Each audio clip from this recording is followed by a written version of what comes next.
What if the most dangerous person in your town wasn't the one hiding in the shadows, but the one standing right beside you? For years, Moe Lester was invisible, a quiet man who blended into the background.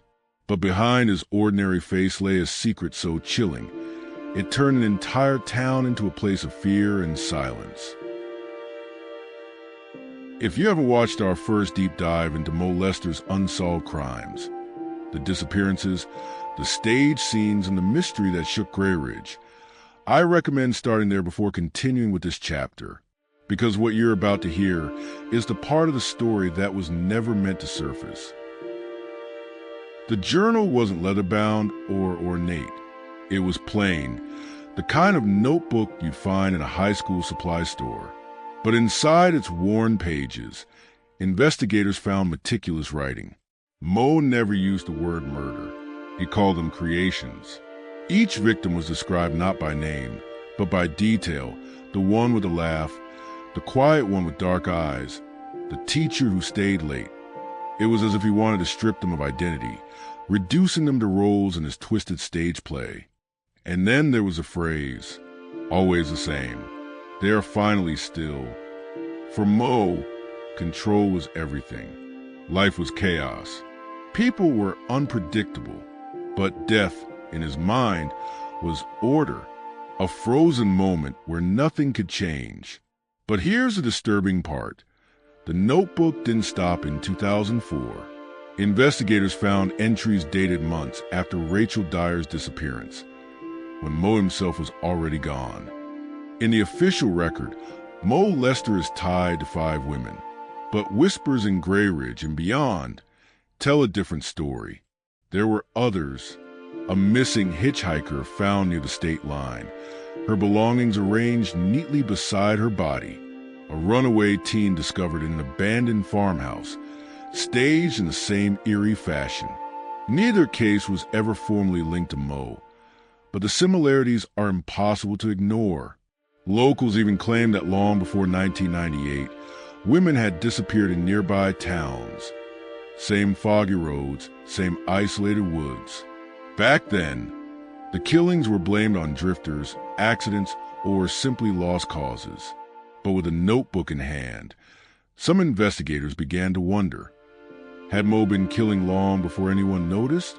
And were Clara, Emily, Samantha, Grace, and Rachel only part of a much larger story? After Rachel's disappearance, Moe Lester vanished too. Some believe he fled Grayridge, slipping into the anonymity he had mastered his entire life. And then new cases appeared. In 2006, 2 states away, a young woman was found in the woods outside a small town in Ohio. Her body was staged, belongings carefully placed beside her. In 2009, another woman vanished after leaving a late-night shift at a diner in Pennsylvania. She too was discovered days later, her body arranged in a ritualistic pose. The FBI looked at these cases. Some agents dismissed them as coincidence. Others saw Moe's shadow.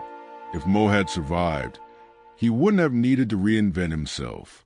He already knew how to blend in, how to disappear behind an ordinary job, a forgettable face. He could have walked into any town, unremarkable, unnoticed, until it was too late. So what became of Moe Lester?